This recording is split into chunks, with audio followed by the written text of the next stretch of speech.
Hey, I'm Ryan McCaffrey with IGN. We're here at 343 Industries getting a behind-the-scenes tour of all 10 Halo 4 multiplayer maps. I'm joined by Kynan Pearson, the lead multiplayer level designer on Halo 4. Thanks for doing this. Yeah, thanks for coming down and taking a look at these with us. Oh, happy to be here. So, we're going through all 10 maps. Which one are we going to look at here? So we're going to take a look at Adrift. This is a small-scale competitive map. It's symmetrical in layout.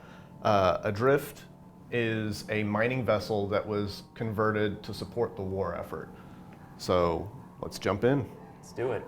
So you talked in one of our other videos about having sort of buckets of maps. You've got some big-scale maps, maybe some team objective-based things, some smaller scale. You mentioned this is a competitive map. So is this aimed at one-on-one, two-on-two, MLG type stuff?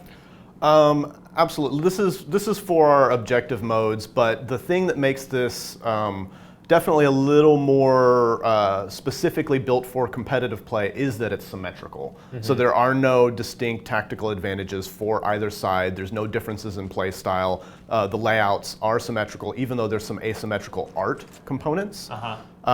That being said, those don't interfere with the gameplay of the map.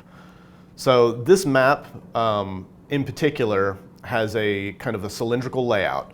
You have routes that go around the outer edge of the map. So as you can see, you've got these kind of hallways that interconnect into the central chamber. But you've got some reinforceable locations, some cover, and then there's these man cannons that will do a quick launch that get you over into the main team spawn points and the objective locations. So is the gravity affected at all? Because we appear to be floating. Are we in space or are we on a planet here? This is actually over the surface of a planet. It's flying in low orbit. It's low enough to where you've got all of the gravity that the planet has. Okay. So as you're going here, none of the gravity is affected. This is your standard jump heights. And then there's these routes that will take you up into this kind of center area. So as you can see out here, there's plenty of cover. There's some elevation changes, but there's lots of different routes that you go. You can get some long lines of sight down the halls for defensive, but again, whenever you're focusing on these areas, you're leaving your back exposed, and there's all these different routes that get into the main spawn locations and objective locations. I know you guys try to tune everything to be friendly to any and all playstyles, but I'm getting a sense here that playing rockets only on this map could be a heck of a lot of fun. Absolutely. There's plenty of areas, like if you see that there's these upper deck routes, you can make skill jumps to get to these so that you can go back and forth. It's not a tough jump, but it's one of those things where in the heat of battle it can be, so you have to make a commitment to get up towards those. But the great thing is that there's corners that you can deal with where you get splash damage, you can ricochet grenades into areas where people are camping out and hiding. Everything's kind of measured in terms of being able to do jumping and sprints, but then there's this lower area. So because you have the level tiers and whatnot, doing things like firing rockets down, it gives you plenty of time to kind of hit walls or hit the ground to get explosive damage. And now, did you take any inspiration from any earlier Halo levels for this? Because I guess it's sort of an archetypal design, a center area with some multi-tiered areas immediately surrounding it. Does this remind you of anything, or was it inspired by anything in particular? We did take inspiration from a lot of prior Halo maps in terms of the general concepts behind the layouts, but this one in particular wasn't directly inspired by or isn't kind of a recreation of a specific element, though it does have some familiar components. Given the verticality here, I imagine a jetpack might be a good universal armor ability to equip on this level. While jetpack can be good for covering some of the distances and being able to get up on these areas, we did leave on-foot routes that made it easy enough for players to access different areas and get up into the sections that they want without having to rely on a specific armor ability. What armor abilities are there one or two or three that when this level comes up you really like to go to them? Yeah, for this level in particular, I tend to use Promethean Vision. I do use the shield as well, though from my personal play style, I tend to stick to doing things like Thruster Pack, which allows you to kind of, again, whenever you're getting into a firefight with somebody, you can kind of hop out of danger and get behind cover fairly easily and change your weapon. Now, what is that large object in the very center of this map? So in the center of the map, the kind of centerpiece and the landmark that players will recognize, and one of the focal points, is there is a mech being constructed. So this is not the Mantis. This is actually a different proto-mech. And let me get a better view of it so that you can see. And I take it from your usage of the term being constructed that we will not be hopping in this, certainly not in this multiplayer level. Yeah, you definitely can't use the proto-mech in this map.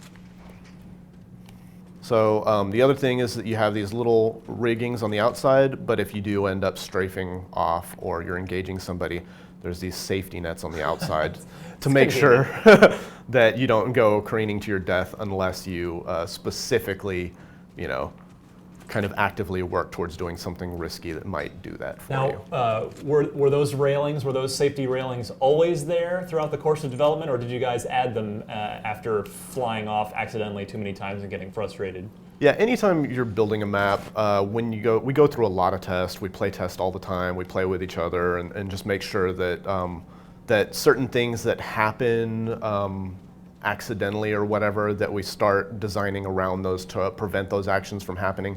Typically, we know that can happen on a map whenever we're in the layout phase. But if we do find some trouble spots where it seems like people are backpedaling off of a map or whatever, we will do something like add support railings to prevent that and make sure that they've got that bit of a safety net. Because a lot of times when it's hectic, when you're fighting people, multiple targets, and you're kind of moving around, you're not paying attention to what you're backpedaling into. Definitely not. So there are still some choice locations where there's risk involved, where we have things like that. But if you see here, we've got like a lip that goes out, so you will kind of see yourself parallaxing past the railing and realize that your impending doom is approaching. So yeah, there's some quick routes to get up, like these, which people tend to use at the immediate start whenever they spawn if they want to get into that center area quickly and be on the upper deck. But then again, everything kind of converges into the center where you have these routes that go down, and then you get a bunch of these engagements where you can kind of run in on people that are in those areas, or you can hop back into the halls. Now, if everything sort of converges to the center, of course, that's the design of the map. Where are the power weapons in this map, and what are they?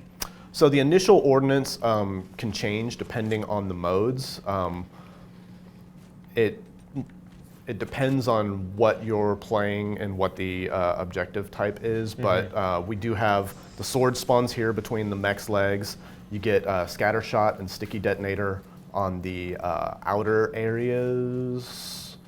Right now they're turned off for this kind of walkthrough, but out here you'll get an opportunity to pick up the scatter shot, sticky det. And then we do have needler and sniper. Sometimes you'll get sniper rifle out here. Did you just say sticky detonators? Yeah, the sticky detonator. Can you talk a little bit about that? I don't believe a lot of us might be familiar with that. So the sticky detonator is a new weapon. It's probably best if I show you, but just to describe it, and we can definitely do that. It's a explosive weapon. You can fire the detonator onto a location, and then it's got a timer. And after that timer exceeds, it's going to automatically explode. But it's a fairly long amount of time. But you can pretty much choose to pull the trigger and detonate the detonator at any time whenever you see enemies approaching. So you can, put them in doorways. You can kind of try and launch them at people in combat. They do have a little blinking light, and they make a distinct noise that is a tell for where they're located. So you can be cautious if you're running around. It's not as easy to just fully camp an area. Right. But that being said, there are some ways to fire it at choice times and put it in some key locations that you can definitely catch people off If you guard. if you do happen to catch it as the on defense, can you shoot it to explode it, or perhaps use your hard light shield to move past it without being killed? Yeah, absolutely. Like the hard light shield can give you some defensive capabilities from the splash damage if you're facing it. Again, you'll get caught by the damage if it's around the shield. But yeah, like going back to what you were originally saying, you can shoot it as well to detonate it early. So if you do see one, there are ways to approach without necessarily taking damage. Now this looks like that's quite the large ship there off to the side.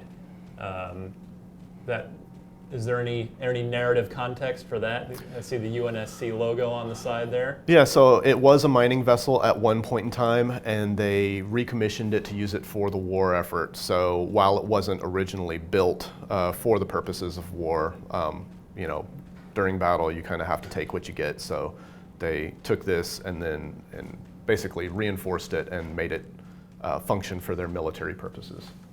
All right, so that is Adrift, a symmetrical, competitive-based map, multi-tier, with some verticality. Check it out. And for more on all 10 Halo 4 multiplayer maps, keep it tuned right here to IGN.